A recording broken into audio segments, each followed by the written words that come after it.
dan syukur kita panjatkan kehadirat Allah. Salawat dan salam semoga Nabi Muhammad SAW. Di pagi hari ini alhamdulillah kita dapat menunaikan ibadah salat subuh berjamaah. Dilanjutkan dengan kajian rutin. Hari ini bersama Pak Ustaz Haji Muhammad Tuhi Zulkarnain dalam kajian Tafsir Al-Qurtubi. Kepada saudaraku yang ingin bergabung bisa hadir secara langsung di Masjid Ittihadul Mujahirin, dan bagi yang berhalangan atau bagi yang baru ulang aktivitas kegiatan malam bisa melalui Zoom di 311 811 016. Mudah-mudahan kajian ini dapat menambah wawasan keilmuan bagi kita semua untuk memahami isi Al-Quran yang sangat kita cintai sebagai pedoman hidup bagi seorang Muslim, dan itulah yang insya Allah akan menguatkan kita di dunia sampai di akhirat kelak insya Allah. Dan hari ini kita mulai pukul 00 tadi malam PPKM darurat namanya sudah diberlakukan. Mudah-mudahan kegiatan ini bagian dari upaya kita semua bangsa ini untuk keluar dari pandemi yang sampai saat ini menjadi kita. Kemudian kemarin saya sudah koordinasi dengan Pak Dr. Andes Haji Abdul Razak terkait dengan pelaksanaan sholat Idul Adha. Secara aturannya memang semua tempat ibadah ditutup. Kemudian saya menyampaikan tanda petik menawar. Nanti insya Allah pada pada maghrib kalau sudah tuntas rapat ini kita diskusikan sekilas. Saya menyampaikan, saya menggunakan analoginya diizinkannya resepsi yang 30 orang. Saya tawarkan, kemudian saya konsultasi juga dengan Dr. Yusuf. Maka nanti rencananya mau kita sepakati gitu, kalau beliau mengizinkan dengan cara 30 orang nanti. Saya lagi melihat di atas ini jaraknya nanti akan kita perlebar begitu ya, menunjukkan bahwa kalaupun nanti kita disidak oleh Satgas 30 orang untuk di atas ini jaraknya 1, 2, 3, berarti ke sana 3, sini 2, ke belakang 30 orang, terus di bawah nanti 30 orang gitu. Nah, nanti di pelataran itu pokoknya kita menggunakan angka 30-30 begitu. Ini upaya kita saja. Nah, saudara-saudara kita yang ada di sana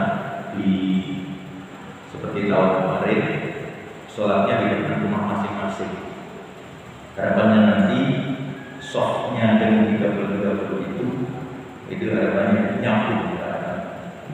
Pokoknya kita kelompokkan 30-30 dan tidak boleh juga ketika selesai nggak boleh terus seperti kita selesai langsung. Nanti kita atur pulangnya juga secara berurutan. Ini baru rancangan yang ingin kita terapkan, dan kita dilarang betul nanti jamaah yang dari luar untuk sini. Ini kita menunjukkan bahwa yang sholat di sini adalah keluarga besar yang sehari-hari sudah ketemu. Hanya itu. Memang secara letterlek itu memang tidak boleh. Dan ini kan agak kerasnya, agak tegas. Maka kita disiplin, kita diskusi untuk mencari solusi maupun Pak Profesor Dr. Haji Nafis juga di medsos itu sudah menyampaikan, dan saya sudah menghubungi beliau. Beliau kan sebenarnya kita jadwal di kementerian, kemudian beliau tidak bisa. Nah, kemudian saya tarik ke sini.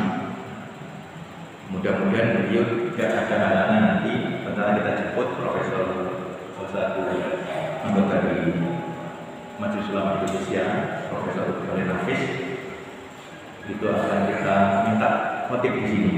Nah, Ustaz bahas sebagai cadangan. Kalau orang dalam kan gampang. Mudah-mudahan nanti ini bisa berjalan. Nah, yang kedua, imamnya juga ikut jatahnya di kementerian sana karena sekarang tidak boleh Masjid Baitul Tholikin. Rencana Ustaz Salim akan kita tarik ke sini. Ustaz namanya Ustaz Faisal Ilahi. Ini salah satu korib, juara 2 suara terbaik ketika di Dubai. Ini harapannya nanti salah satu ikhtiar kita. Yang jelas Pak Abdul Razak mengizinkan dengan cara itu.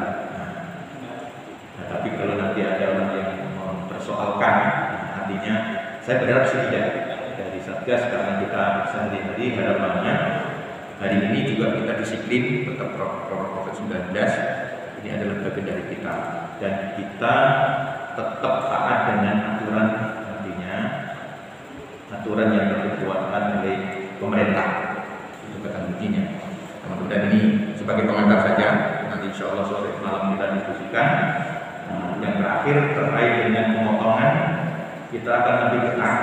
Jumlah orang yang turun itu kita kurangi.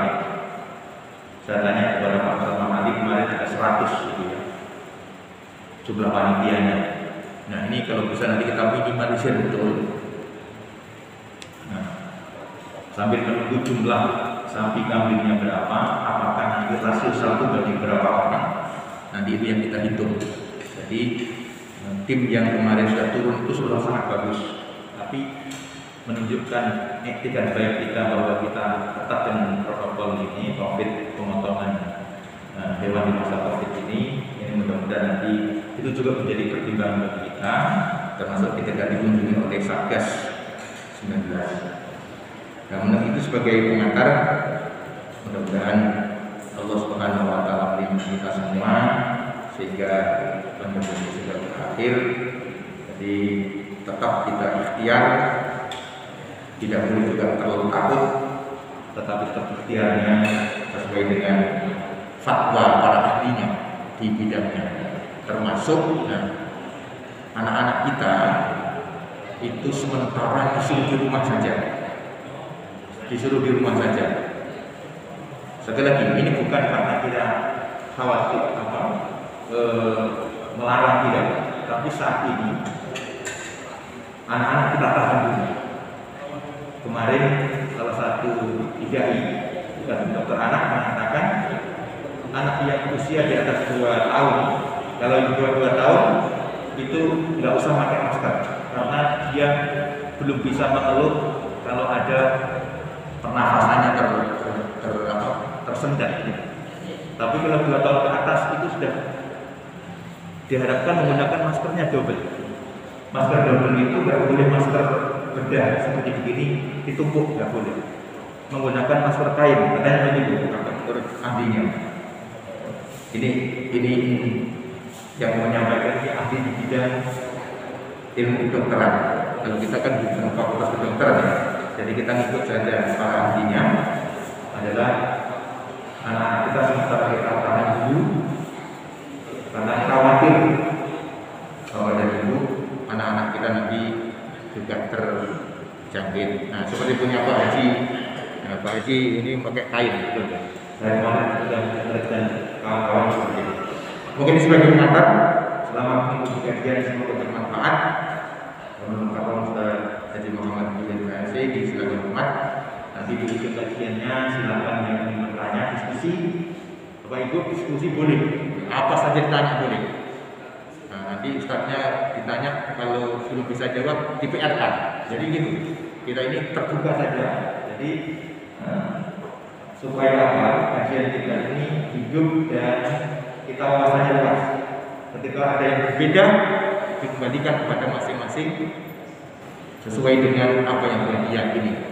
Karena dengan diskusi, dengan kita mencari sesuatu yang pernah kita alami sebelumnya, itu bagian dari proses untuk mematangkan kita, menyerap ilmu kita untuk bekal ibadah kepada Allah Subhanahu wa taala.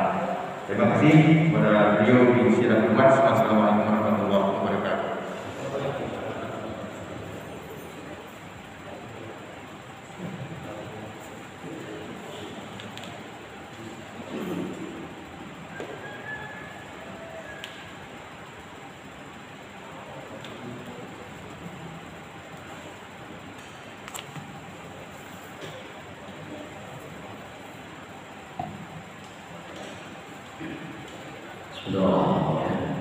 Assalamualaikum warahmatullahi wabarakatuh.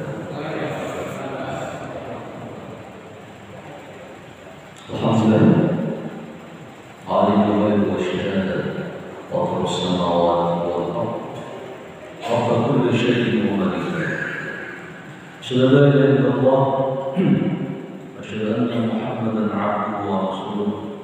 Allahumma shalli 'ala Muhammad wa 'ala alihi wa sahbihi ajma'in. Allahumma bika as'alna wa bika amsayna wa bika nahya wa bika namut wa ilayka nusyur. Allahumma inna nas'aluka 'ilman nafi'an wa rizqan thayyiban wa 'amalan mutaqabbalan.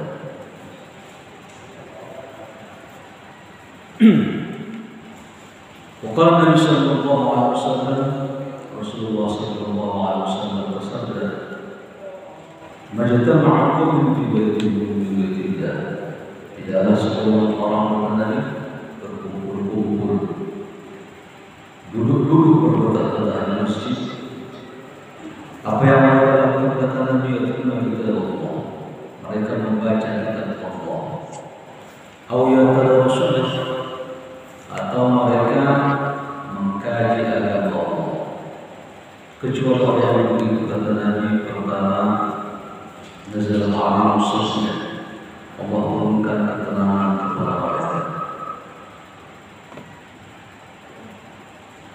Wa khasyatuhum rahmah, Allah mengikuti mereka dengan kasih sayang Allah Subhanahu wa taala. Wa hafathumul malaikah, malaikat mengelilingi mendoakan mereka.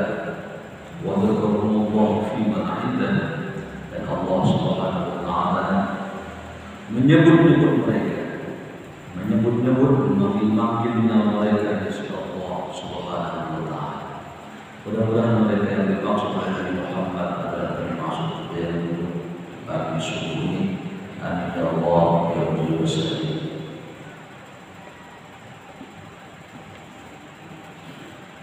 Alhamdulillah, wassalatu wassalamu ala Rasulillah.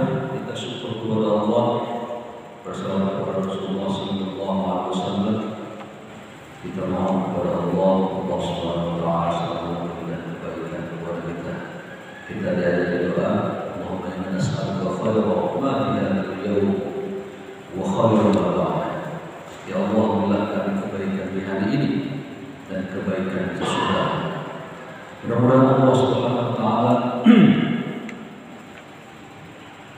merahmati orang yang meninggal di antara kita, dan semoga Allah Subhanahu wa taala memberikan kesehatan dan kesembuhan orang yang sakit di antara kita. Sesungguhnya kematian dan sakit adalah sebuah ujian buat kita dalam rangka mempertebal iman kita kepada Allah Subhanahu wa taala. Amin ya Allah ya Rabbul Alamin. Jemaah Allah, hari ini kita melanjutkan kajian kita surat Al-A'raf.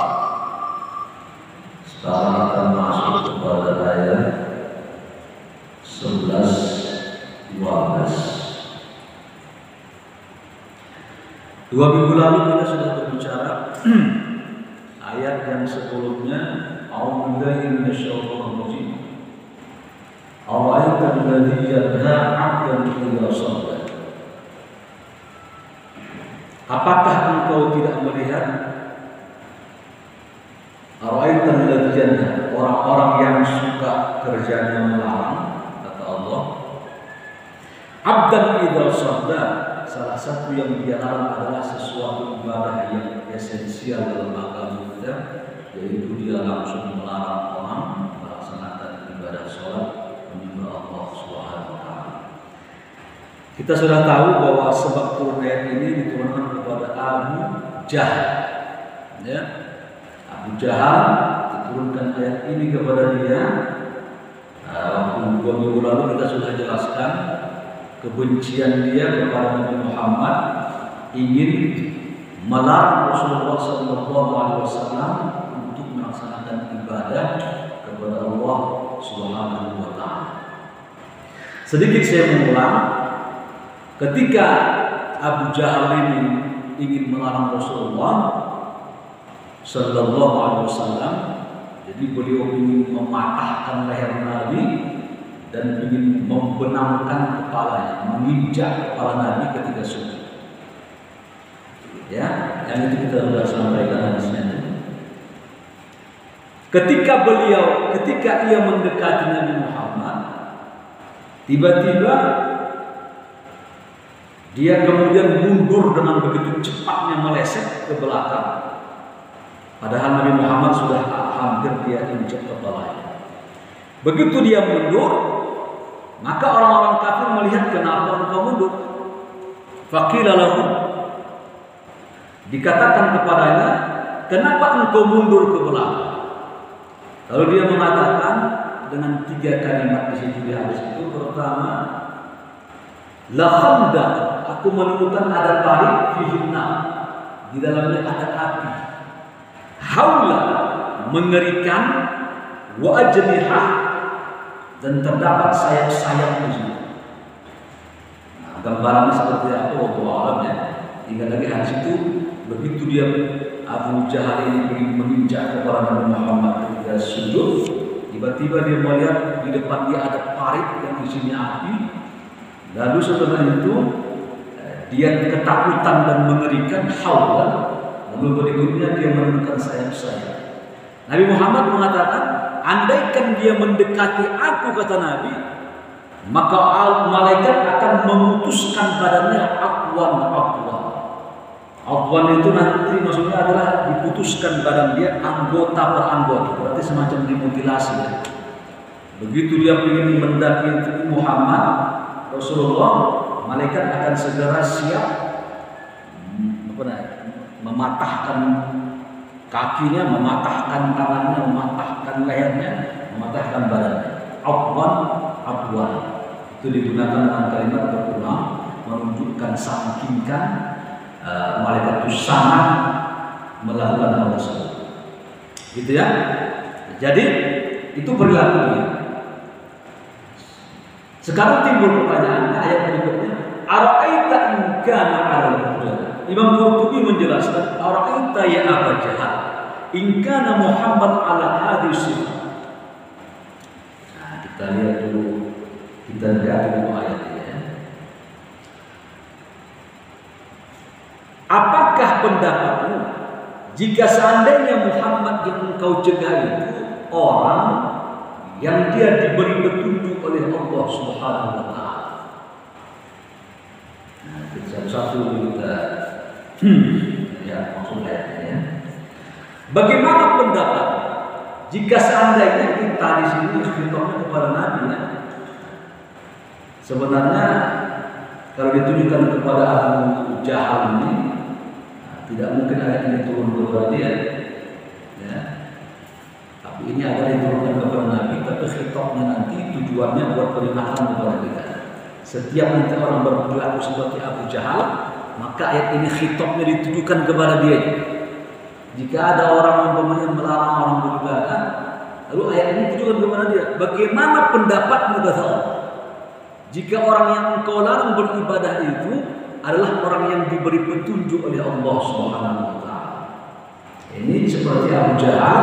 Bagaimana pendapat jika orang yang engkau Muhammad yang engkau suruh dia atau larang dia tidak beribadah kepada Allah, sementara dia ala huda, di atas petunjuk Allah Subhanahu wa taala.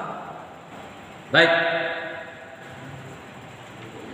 Kenapa Allah Subhanahu wa taala mengungkapkan kalimat? Dan ini disebutkan oleh para ulama ajib. Bagaimana mungkin Abu Jahal itu benci kepada Nabi? Ajib di situ mereka takjub, heran kan? Heran. Ayat para ulama menjelaskan kalimat ara'aital ladzi yanha ara'aita in kana ara'aita in kadzdzaba.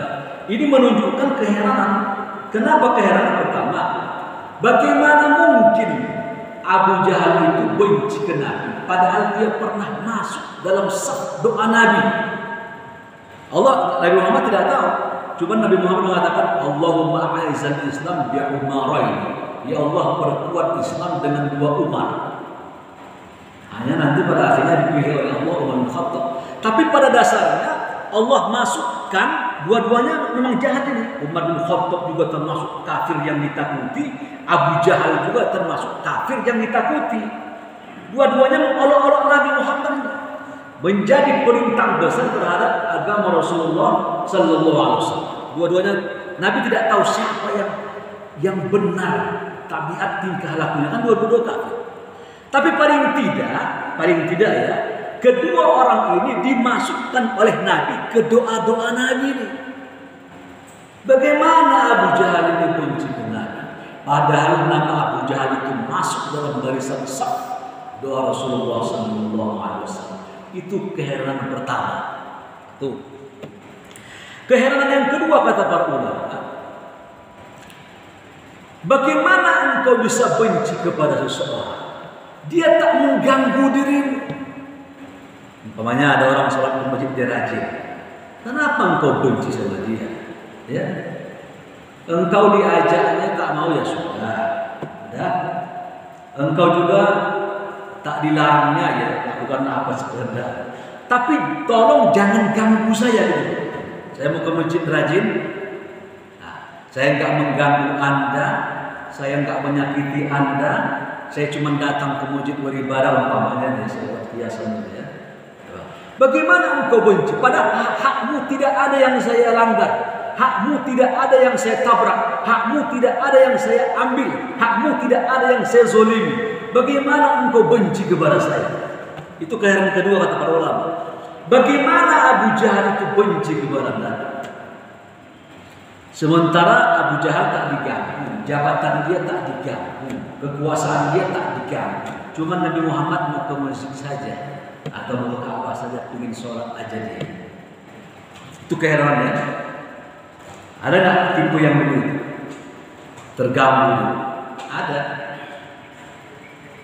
Nah, orang bilang kalau ingin tahu, umpamanya seseorang ingin mengetahui tentang tingkah laku seseorang, maka dia cukup pancing saja. Sehingga ada anekdot, jika kalian ingin tahu siapa gombong-gombong PKI di negeri ini, bakar bendera.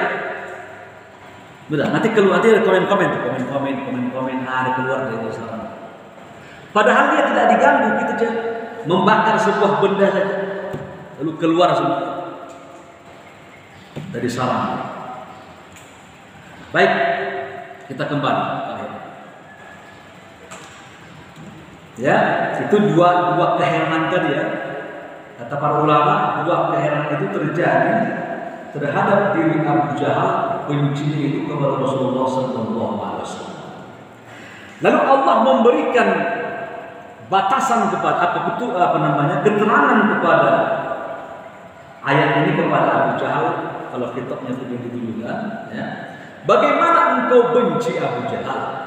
Jika orang yang engkau benci itu orang yang dapat petunjuk gitu, berarti salah saya bersikap.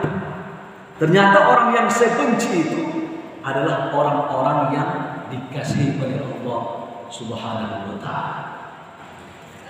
Tersirat pada makna ayat ini, tersirat ya. Di antara makna yang tersurat ini ada tersirat ini. Satu, baru kita bahas. Larangan berburuk sangka kepada seseorang. Itu bukan. Ya. Bagaimana engkau benci kepada seseorang? Boleh jadi dia dapat petunjuk dari Allah. Benar dia itu. Nah, tingkah laku dia itu benar. Dapat petunjuk dari Allah. Bagaimana engkau bisa benci? Makanya saya sudah pernah menyampaikan ya. Kita ini dalam berbicara ada etika. Umpamanya begini, ada orang tidak sholat ya. Begitu tidak sholat, kita tidak boleh mengatakan begini. Kamu tidak sholat, kamu masuk neraka. Jadi dia itu melampaui menjustiskan diri dia langsung ke neraka diri orang itu. Kata para ulama tak boleh begini. Kenapa nggak boleh? Karena engkau melampaui batas hak Allah. Dari mana engkau tahu? Dari mana hakmu mengatakan dia ke neraka? Ya, memang ada di Quran dijelaskan. Masalakakum fi saqar qalu lam nakum minal musallin. Orang-orang dikatakan kepada mereka, kenapa kalian masuk neraka? Kata malaikat, mereka menjawab penduduk neraka, karena kami dulu di dunia tidak sholat. Nah, jadi menjustis kamu tidak sholat, kamu ke neraka. Kata para ulama tidak boleh. Ungkapan yang benar bagaimana? Kita katakan kepada dia, Mas, kalau kamu tidak sholat, kamu terancam ke neraka. Itu kalimatnya dikit aja. Bubuhan kalimat itu sedikit aja, Pak. Tapi itu mempengaruhi. Kalau kamu tidak sholat, kamu terancam ke neraka. Kalimatnya begitu. Bukan kamu tidak sholat, kamu ke neraka. Itu kalimatnya beda ya. Apa sebabnya? Karena kata para ulama, jika kita mengatakan kamu ke neraka, kita melampaui wewenang kita. Ya, itu hak Allah Subhanahu wa taala. Tapi jika kita mengatakan kamu jika tidak sholat kamu terancam ke neraka, berarti kita tidak menuduh dia. Apa sebabnya kata para ulama? Karena kita tidak tahu entah menjelang akhir hayatnya entah bertaubatnya dia. Hidayahnya ya. Ya, kita tidak tahu akhir hayatnya taubat kepada Allah dia, tiba-tiba soleh dia. Siapa tahu akhir hayatnya? Atau ada orang yang dia S3 di Ummul Qura di Makkah, S1 di Madinah, S2 di Madinah, S3 di Ummul Qura Makkah, atau dari Azhar 1, 2, 3 ya. Dianggap dia, kita lihat sudah betul-betul matang ilmu pengetahuannya ya. Tiba-tiba kenapa ada orang kita lihat ini orang paham agama, tapi kenapa cara pikirnya ini menohok agama Allah Subhanahu wa taala? Pokoknya tingkah laku dia ini sudah mengganggu agama Allah, membuat pola pikir yang aneh terhadap agama Allah. Bahkan dia tidak mengamalkan agamanya sendiri pada dirinya dan keluarganya. Kok ada ya orang yang pintar, yang mengerti agama, anaknya tak berjilbab? Ya, kok ada ya orang yang mengerti agama, tapi dia suka mengolok-olok agama Allah Subhanahu wa taala, gitu ya. Makanya menjustis mereka dilarang oleh Allah Subhanahu wa taala. Makanya ketika Rasulullah sallallahu alaihi wasallam perang Uhud, ya, begitu perang Uhud Nabi Muhammad tertombak masuk besi, seseorang memukul helm besinya sehingga tertancap di pipi Nabi. Sudah, sehingga goyang giginya, patah, yang sumpel ya. Nabi mengatakan, begitu dalam kondisi berdarah wajah Nabi, sehingga dalam riwayat disebutkan ya, ada yang teriak-teriak, Nabi Muhammad mati. Ini caranya supaya semangat kaum muslimin itu menjadi loyo ya. Ternyata kata para ulama yang meneriakkan Muhammad mati adalah setan, supaya tujuannya mempengaruhi situasi perang itu. Tapi begini, ada ungkapan dari Nabi, fakaifa, bagaimana suatu kaum akan selamat dari sebuah hukum Allah, sementara mereka itu menyakiti Nabi. Jadi Rasulullah mengatakan begini, bagaimana ada kaum dia pukul nabinya sampai berdarah nabinya ini, bagaimana kaum ini Allah selamatkan? Dia menghina dan menghajar Nabi Allah. Ya. Ini Nabi Muhammad sikap dia begitu ya, Rasulullah ya. Begitu beliau bersikap begitu, laisa laka minal amri syai'. Kata Allah, itu bukan urusanmu Muhammad, kata Allah. Dengar ya, ini jangan kita manusia biasa. Rasulullah saja mengatakan, saya ulang lagi. Ketika Nabi Muhammad sudah wajahnya sudah berdarah, ya, giginya sudah goyang, berlumuran darah wajahnya. Nabi Muhammad mengatakan, bagaimana ada orang diselamatkan oleh Allah, dia memukul nabinya, dia membinasakan nabinya, dia menghajar nabinya. Nabi Allah yang diutus mengajak mereka ke jalan Allah, mengajak mereka ke surga, mengajak mereka menjauhkan mereka dari neraka. Bagaimana selamat kaum ini terhadap tingkah lakunya? Begitu Nabi Muhammad berkata begitu, turun ayat, laisa laka minal amri syai', bukan urusanmu Muhammad. Masalah mereka itu celaka atau tidak dapat hidayah bukan urusanmu, kata Allah. Bapak tahu? Setelah itu terjadi peristiwa. Apa peristiwa itu? Ternyata setelah Allah menegur Nabi Muhammad, Rasulullah kemudian terdiam ditegur oleh ayat itu. Beberapa tahun berikutnya, panglima perang Uhud dari kafir Quraisy, dia masuk Islam. Namanya siapa? Khalid bin Walid. Masuk Islam ya. Jadi kita tuh sikap kita begitu ya, jangan menjudge seseorang ya terhadap sesuatu yang dia lakukan karena belum tentu dia salah. Entah benarnya dia, entah tingkah laku dia sesuai syariatnya, entah tingkah laku dia sesuai petunjuk Allah dia. Tidak tahu kita. Nah, cuma kita punya guidance nanti. Guidance itu adalah standar ukuran kita, adalah Al-Quran. Makanya petunjuk itu ada 3. Pertama, petunjuk itu bersifat khalqi. Itu pertama. Namanya hidayatul khalq. Hidayah khalq itu begini, hidayah yang terbawa sejak kita itu dari lahir. Ya, hidayah yang diberi oleh Allah Subhanahu wa taala sejak kita lahir. Apa itu? Akal kita. Makanya dulu ada segelintir ungkapan orang liberal yang didukung oleh mendiang Khalis Majid ya. Kata dia apa? Jika tidak ada Al-Quran dan hadis, maka akal kita cukup mencerna kebenaran. Kita kan tahu akal bahwa makan di tanah itu tak bagus. Nanti termakan pasirnya, termakan debunya, sakit. Bahwa engkau malam-malam bergadang itu tak bagus, apalagi buka baju, tak bagus. Bahwa tidur di lantai itu tanpa penghalang, tak bagus, baru-baru basah, semua segala macam ya. Nah, segala macam petunjuk yang akal kita mengarah kepada sana namanya apa? Hidayatul khalqi. Itu namanya petunjuk yang bersifat tabiat. Hidayatul khalqi.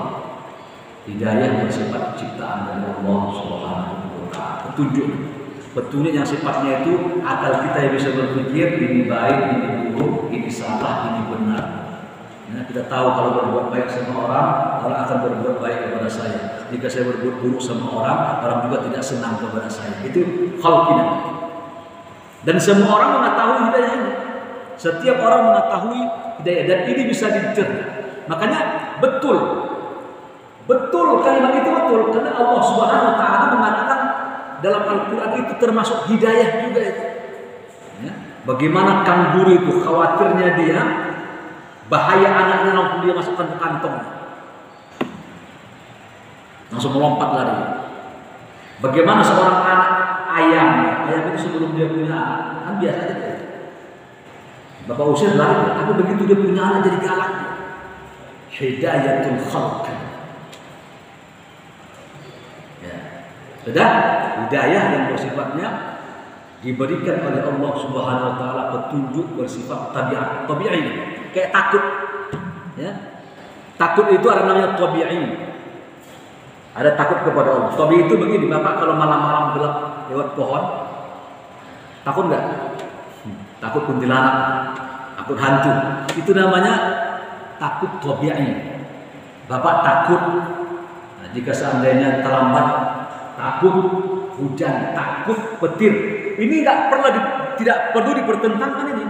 Berarti engkau takut kepada lewat malam-malam begitu. Berarti engkau ini ada yang engkau takuti dari Allah Subhanahu wa taala. Engkau ini musyrik. Jangan langsung begitu. Nah, kayak ini sekarang tadi masalah takut kepada penyakit. Ini takut penyakit bukan masuknya nanti takutnya ini tabi'i, tabiat sifatnya, alami itu. Karena kata Nabi Muhammad Rasulullah SAW, kata Nabi, pisahkan bainal mumarrid wa musahhih.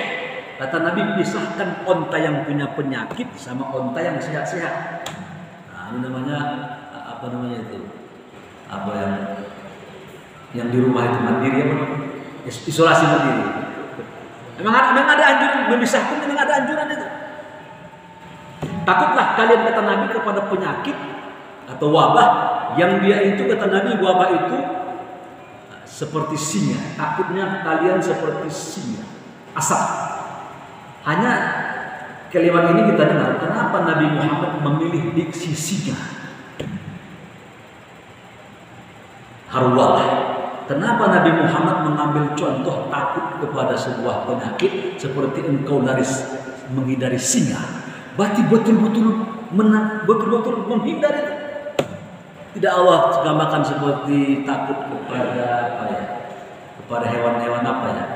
Anjing atau hewan apa yang takut ular, tapi langsung singa. Yang dianggap apa ini? Binatang yang paling buas.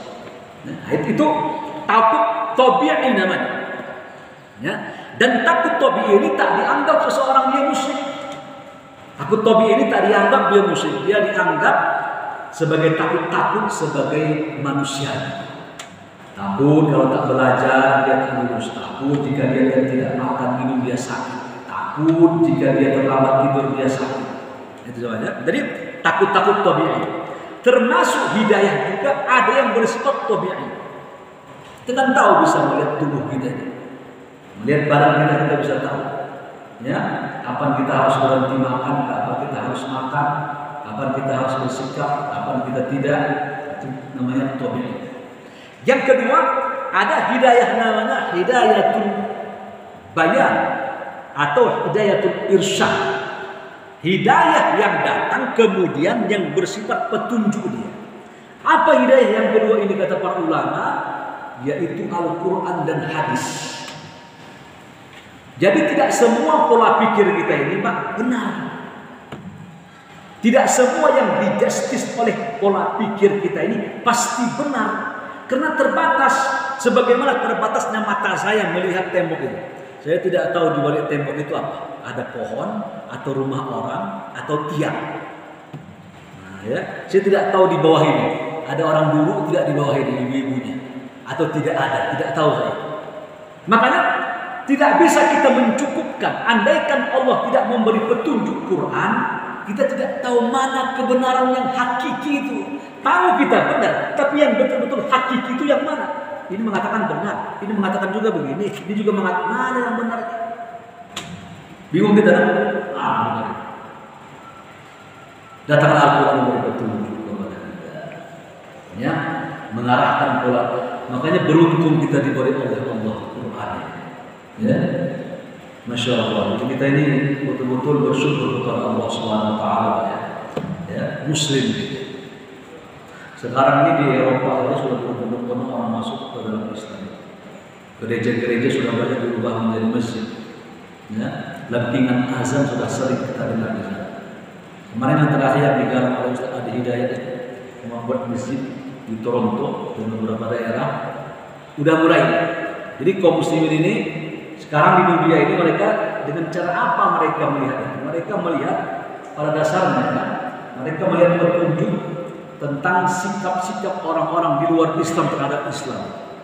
Akhirnya timbul penasaran. Kenapa turun di pojok-pojokkan Islam, di tohok-tohok Islam? Nah, itu pada akhirnya mereka itu melihat situasi ini sehingga timbul ide yang rata-rata mereka muda-muda ini. Ya, alhamdulillah. Mudah-mudah dan mereka itu termasuk orang-orang yang cerdas. Ya, yang masuk kepada agama Allah Subhanahu wa taala. Sudah hanya di negeri kita yang kelihatan sepertinya menyebar sensasi. Tapi di luar sana Inggris paling banyak. Ya, sehingga kekhawatiran dia Rusia juga khawatir Rusia ini. Karena negeri dia sudah mulai banyak yang masuk kepada Islam. Ya, ketika mereka melihat petunjuk Quran itu ternyata kebenaran. Nanti ada namanya Karena begini, datangnya petunjuk ini kepada mereka karena ketidakpercayaan mereka terhadap kitab sucinya satu, dan penemuan-penemuan yang bersifat ilmiah di Quran itu. Mereka menemukan bahwa ada yang terjadi hal aneh. Umpamanya anak Galileo. Galileo itu ada ungkapan-ungkapan dari Bebel yang bertentangan dengan teori ilmiah. Tapi pihak gereja itu marah dia. Ya, karena pendapat Galileo ini bertentangan sama apa yang tertulis di Bible. Artinya dia ditangkap dan dihukum. Ya. Nah, lalu berikutnya mereka berpikir panjang mereka sehingga nanti ada tercipta namanya tafsir hermeneutika, yaitu sebuah penafsiran sehingga nanti terpecah belah Kristen itu menjadi Kristen Katolik, menjadi Kristen Protestan. Yang protes ini, ya, protes dia. Kenapa kok jadi begini? Mana duluan diciptakan matahari atau bumi dulu? Mana? Bumi dulu lah. Ya, kalau bumi dulu diciptakan, bagaimana ada kehidupan tidak ada matahari? Ini seperti begini-gini nih. Nah, bahkan ada buku mereka Macron. Macron itu buku dia, seluruh buku-buku ilmiah dia dibakar oleh para gereja. Sehingga timbul kritik. Tapi nanti hermeneutika ini melampaui batas ya. Ada yang melampaui batas dia. Nanti ini hermeneutika ini ujung-ujung nanti kepada Islam Nusantara ini. Satu, ini benang merahnya sama benang merahnya. Ya, baik, kita tinggalkan. Itu namanya petunjuk Allah Subhanahu wa taala melalui Al-Qur'an. Itu yang ketiga. Yang kedua. Yang ketiga ada sifatnya tauqifi, petunjuk bersifat tauqifi. Taufiqiyah. Saya ulangi ya, di Quran itu ada 3 hidayah namanya. Pertama khalqi, kedua irsyad, yang ketiga taufiqi. Taufik itu begini Pak. Bapak kalau sering mengaji, menjalankan ibadah, Allah kasih petunjuk kepada Bapak. Ibadah itu ringan bagi Bapak. Tak beban itu. Sehingga orang di luar Islam mengatakan orang Islam itu ya, kok bisa rajin ke masjid dia?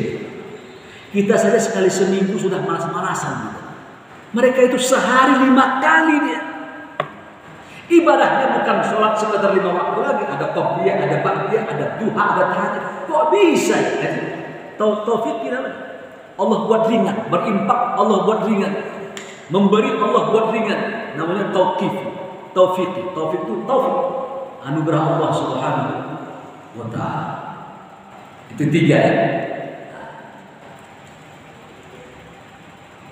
Pada ayat berikutnya, au amra bittaqwa, atau memerintahkan dengan ketakwaan kepada Allah Subhanahu wa taala. Allah mengatakan, bagaimana mungkin engkau bisa berburuk sangka kepada Muhammad? Ya, pertama, boleh jadi dapat petunjuk dia. Yang kedua, dia memerintahkan orang bertakwa kepada Allah Subhanahu wa taala. Coba lihat. Jadi Allah menggugah kepalanya Abu Jahal. Kita ambil dulu. Bagaimana dia akan menyuruhmu? Dia akan menyuruhmu kepada kebaikan. Dulu Ja'far itu kan berangkat dia. Ketika mereka dihantam kaum muslimin di Makkah, ya, di Makkah. Lalu mereka itu hijrah pertama sebelum ke Madinah, mereka ke Habasyah. Begitu ke Habasyah, dikejar sama waktu itu Amr bin As belum Islam dia. Amr bin As bersama temannya dikejarnya di Habasyah. Dia datangi Raja Ethiopia, Tuan Habasyah Habsyi. Ini yang datang di tempat ini pengacau. Pengacau bagaimana? Dia merubah agama kami, dia ingin merubah lagi agama di sini. Akhirnya Ja'far ini dipanggil dengan rombongannya oleh Raja ke istana. Benar nggak engkau ingin mengacaukan? Ini datang mengadu kepada saya ini. Mereka ini mengadukan bahwa engkau lari ke tempat saya ini karena engkau ini pelarian di sini, karena engkau telah merusak agama mereka. Ja'far berkata dengan diplomatiknya begini kepada Raja Habasyah, Tuan, kami lari di sana, kami lari dari daerah Makkah ini, lari. Karena kami tidak kuat diintimidasi di sana, Tuan. Maksudnya bagaimana? Telah datang kepada kami seorang pria. Nabi Muhammad baru itu masih di Makkah. Jadi hijrah pertama itu ke Habasyah sebelum ke Madinah. Pria itu mengajari kami kepada kebaikan, ya, melarang kami mencerca orang lain, berbuat baik kepada tetangga, ya, berbuat baik kepada tetangga, tidak mengusik hak orang lain, menghormati harta orang lain. Kami lihat orang ini benar ucapan dia. Kami ikuti orang ini. Kami adalah suatu kaum, kata Ja'far dahulunya, sebelum pria ini datang suka minum khamar, saling berbunuh-bunuhan. Saling tetangga itu bermusik dan berkelahi, membunuh anak perempuan kami. Datang pria yang satu ini menyuruh kami berbuat baik kepada tetangga, jangan membunuh jiwa orang lain, segala macam. Kami ikuti dia ini. Kata Habasyah, ya, benar yang dia lakukan. Kenapa? Nah, ini pengen saya katakan tadi begini. Atau dia memerintahkan kepada ketakwaan. Abu Jahal kan melihat Nabi Muhammad. Apa yang Nabi lakukan di Makkah waktu itu? Apa Nabi lakukan? Kecuali mengajak orang jangan menyembah patung, lalu digugah logikanya mereka itu. Berbuat baik mereka kepada sesamanya. Ya, jangan mereka, tradisi mereka itu suka membunuh anak perempuan. Ya, walaupun nanti sedikit satu kaum sedikit yang melakukan, tapi Quran menjelaskan itu. Wa idza busyira ahadum bil unsa.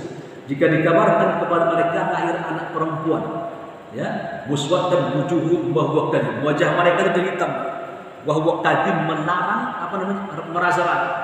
Jadi tradisi itu membunuh anak perempuan, maaf dianggap sampah oleh mereka.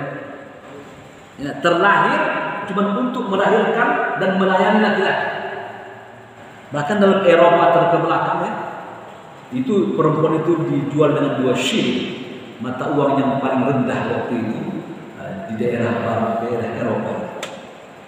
Sudah itu memerintahkan kepada ketakwaan kepada Allah Subhanahu wa ta'ala. Bagaimana engkau melakukan? Jadi makanya yang pertama pada ayat rentang 2 ayat ini, ara'aita in kana 'alal huda aw amara bittaqwa. Pertama, larangan kita berburuk sangka. Ini buat kita, ya. Tapi Quran ini buat kita ayat ini. 1, jangan kau buruk sangka. Ya, seperti bagaimana Abu Jahal buruk sangka kepada Rasulullah sallallahu alaihi wasallam. Bagaimana dia bisa buruk sangka terhadap Nabi Muhammad, padahal boleh jadi dia dapat petunjuk. Yang kedua, sudah, lalu mengapresiasikan buruk sangkanya dengan perbuatan. Ini sudah level kedua, udah parah dia, ya. Langsung dia jawantahkan buruk sangkanya itu, dia wujudkan. Makanya kata Nabi, iyyakum wadh-dhann. Kata Nabi, jauhi berburuk sangka. Ya. Jadi seseorang datang kepada Nabi Muhammad. Begitu datang, ya Rasulullah, saya ingin berbicara tentang si fulan kepada dirimu. Si fulan, kata Nabi, dalam pandanganku selama ini si fulan ini baik kulihatnya, dalam mata aku ini, kata Nabi. Sekarang engkau bicara tentang kebaikan dia atau keburukan dia? Apa jawaban orang itu? Aku ingin bicara tentang keburukan dia, Rasulullah. Kata Nabi, pulang engkau, pulang. Lihat, ya. Kenapa? Karena Nabi Muhammad tidak ingin nanti terpengaruh dia. Nanti pola pikir Nabi yang menganggap selama ini dia baik, tiba-tiba kena ucapan dia terbayang-bayang nanti Nabi. Nanti dia akan melihat tingkah laku orang itu dalam pandangan buruk jadinya. Bapak lihat saya udah buruk sangka, Bapak kan? Udah buruk sangka Bapak lihatnya. Kenapa? Bapak terpengaruh terhadap berita itu. Makanya ijtanibu katsiran minadh-dhann. Jauhi banyak-banyak bersangkaan. Ya.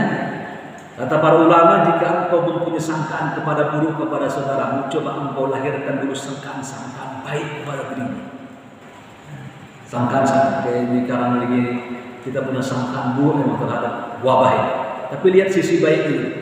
Kalau tidak, orang sekarang perhatian kepada kebersihan. Ya, bagaimana kebersihan? Ya. Ya, kebersihan. Hanya nanti rekomendasinya harus diperhatikan betul-betul, ya. Karena saya punya adik kandung kerja di rumah sakit dan sawit. Ponakan saya itu perawat rata-rata. Ada yang di farmasi. Memang dia menceritakan di rumah sakit dia full Saya nggak tahu apakah atau tidak itu. Tinggal lagi corona itu memang dalam kitab-kitab klasik sudah disebut memang ada ya, word influenza kata ulama. Ini penyakit ini ada. Jadi jangan tak boleh kita. Jadi kalau kita tidak percaya Pak, itu nanti bisa menyebabkan kita nanti itu mengkhianati Allah Subhanahu wa taala. Dulu ada perempuan tak percaya sama jin dia. Tak percaya perempuan ini sama jin. Dimasukin jin dia. Entah bagaimana tingkah lakunya, ya sudah. Setelah itu selesai. Ibu-ibu tadi dimasukin jin. Apa buktinya? Itu gelang ibu patah, rantai ibu copot, jilbab ibu berantakan itu. Kali ibu meraung-raung begini. Tidak boleh, karena itu ciptaan Allah itu. Tidak boleh, ya. Tetap kita harus mempercayai dan menjaga dia. Oleh sebab itu, petunjuk yang kedua, ayat ini menjelaskan jika seseorang itu suuzon kepada seseorang tidak boleh. Yang kedua, jangan dia jawantahkan suuzon itu. Jangan dia wujudkan tanpa dia lihat dulu apa sebenarnya terjadi kepada zon atau sangkaan kepada saudaranya sesama dia. Baik ya, saya pikir cukup dua ayat yang saya sampaikan tentang menjelaskan ayat ini. Allah Tidak Allah saya di saat ini yang terjadi ke akhir tadi yang ceritakan tentang orang yang mencemooh. Sekarang juga medsos juga menghina. Itu cerita di Mesir ada cewek cantik itu pakai tidur diingatkan sama orang yang hidup. Orang ini orang alim gitu. Ingatkan dengan begitu. Dia kadang menjadi ngasih HP yang lain. Coba kamu telepon ke pacarnya. Telepon sama Allah katanya.